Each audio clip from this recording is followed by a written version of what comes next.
Saya kelas Yama nomor absen 8. Nah, di sini di waktu yang baik ini saya akan sedikit menjelaskan tentang perjuangan diplomasi. Nah, urutan perjuangan diplomasi ini yang pertama ada Perjanjian Linggarjati.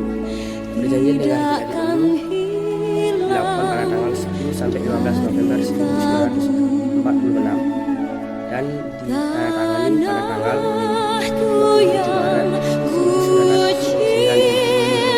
Dari hasil perjanjian ini menghasilkan tiga hasil. Yang pertama ada Belanda mengakui secara fakta kekuasaan RI atas Jawa, Sumatera, dan Madura. Yang kedua,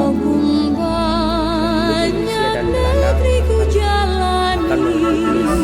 Dan yang ketiga, Indonesia dan Belanda dan melakukannya sebagai Papua. Nah, dikarenakan terjadi perbedaan tafsiran terhadap perjanjian Linggarjati ini, sehingga Belanda membentuk agresi militer satu, di mana ini dibentuk pada tanggal 21 Juli 1940. Nah, di agresi militer ini memiliki beberapa sasaran.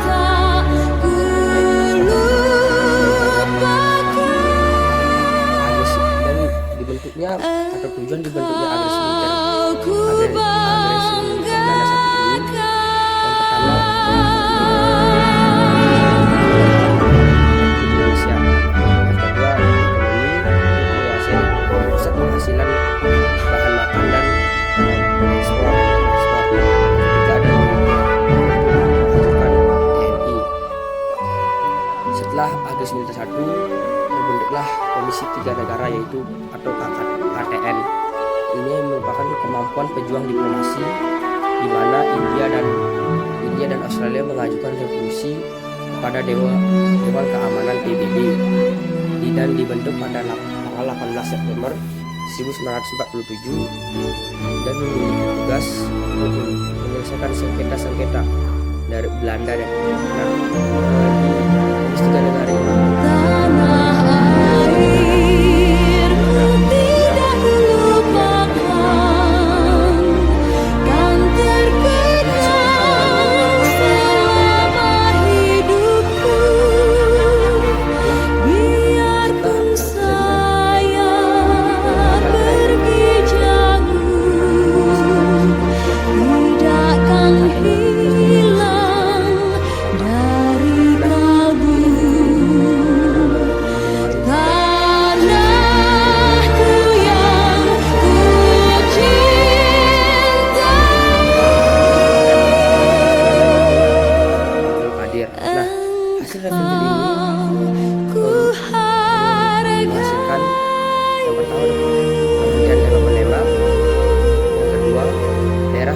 garis Van Gogh harus dikosongkan, dan ketiga Belanda bebas membentuk negara federal di daerah yang didudukinya melalui plebissit dan terlebih dahulu.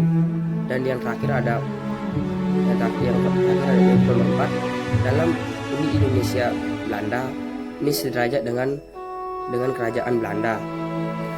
Nah, namun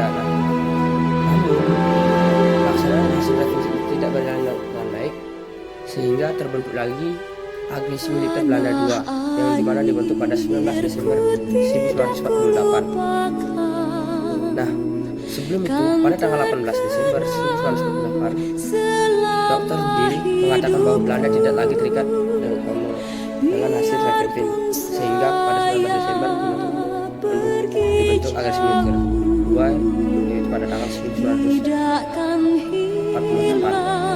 Nah, lebih berat dengan agresi militer satu yang dimana sasarannya itu langsung ke kota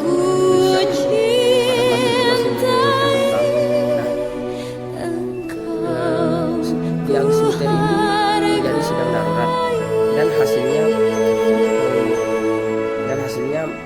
yaitu yang pertama memberikan mandat kepada Syafruddin sebagai prawira negara dan prawira negara untuk membentuk PDRI. Yang kedua, presiden dan wakil tetap di Jogja dengan resiko ditangkap. Nah, yang ketiga, keluar dari Yogyakarta untuk gerilya. Nah, setelah itu terjadi serangan umum pada tanggal 1 Maret 1949.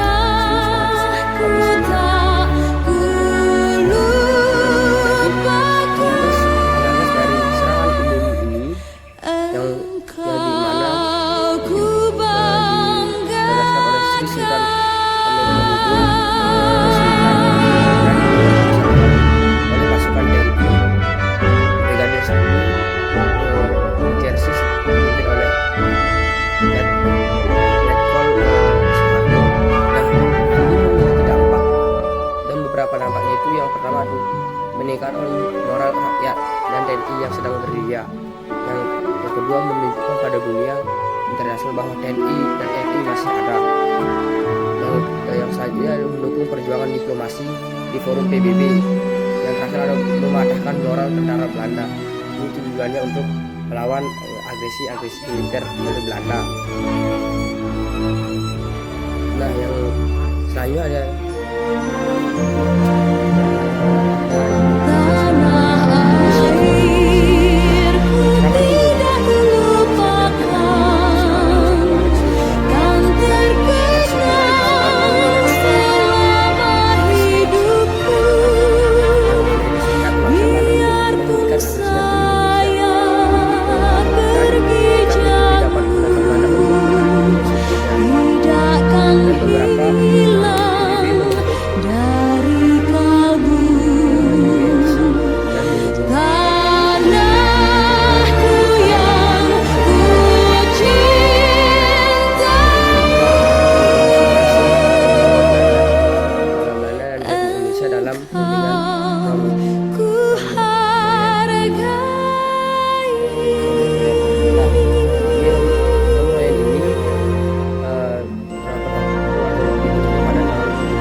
untuk Republik Indonesia diketuai oleh Muhammad Roem dan Belanda dipimpin oleh Dr. Van Rooyen dan memiliki hasil, yaitu pertama penyelesaian hasil Republik Indonesia.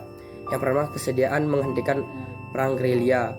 Yang kedua, bekerja sama memulihkan perdamaian dan terlibat hukum. Nomor ketiga, ikuti KMB. Nah, itu pernyataan dari Republik Indonesia. Sedangkan pernyataan dari Belanda, yang pertama disetujunya dikembalikannya pemerintah Republik Indonesia di Yogyakarta. Yang kedua, menghentikan operasi militer dan membebaskan tahanan politik. Yang ketiga, setuju Republik Indonesia merupakan bagian dari NIS, dan yang terakhir itu sama-sama menyelenggarakan KMB.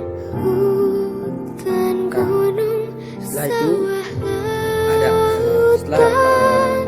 pemerayan konversi Inter-Indonesia, dan waktu atau dibentuknya pada tanggal 9 sampai 22 Juli 1949 di Yogyakarta, dan yang kedua 30 Juli sampai 22 Agustus 1949 di Jakarta.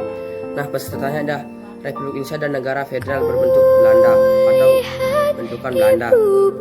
Latar belakang dari terjadinya konversi Inter-Indonesia ini yaitu keinginan untuk menjalin persatuan dan sikap bersama menghadapi Belanda dan KMB.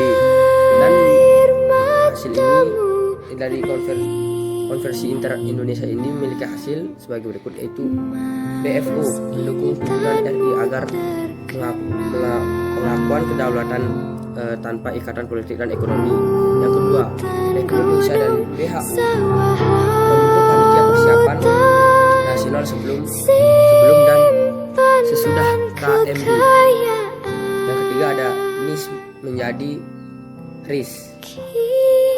Nah, merah putih sebagai bendera Indonesia, sebagai Indonesia Raya sebagai bendera, dan Indonesia Raya sebagai lagu kebangsaan. Bahasa Indonesia sebagai bahasa nasional dan 17 Agustus sebagai hari nasional. Yang keempat ada APRIS, yaitu sebagai angkatan perang nasional yang diberhentikan TNI. Nah, ini yang dimasukkan saya akan menjelaskan KMB tempat dan waktunya. Deng Hang yaitu tanggal 23 Agustus sampai 2 November 1949, di mana di perwakilan dari Republik Indonesia itu ada Muhammad Hatta, dan Belanda ada Van Maar Seven, dan BOF ada Sultan Hamid II.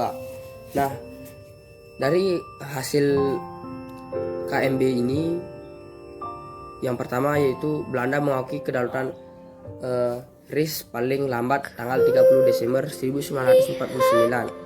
Yang kedua, RIS terdiri atas 15 negara federal dan RI. Corak pemerintah RIS diatur menurut konstitusi yang dibuat oleh delegasi RI dan WHO selama KMB.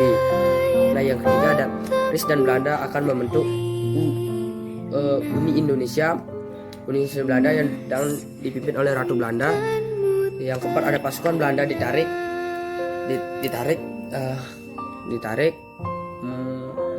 dan KNIL dibubarkan anggotanya, dan anggotanya itu boleh masuk ke anggota TNI. Dan yang terakhir adalah masalah Irian akan diselesaikan 1 tahun setelah pengakuan kedaulatan ini. Baik, hanya sekian dari penyampaian materi saya. Jika penyampaian kurang jelas dan pemaparan materi saya juga kurang jelas, mohon dimaafkan karena saya juga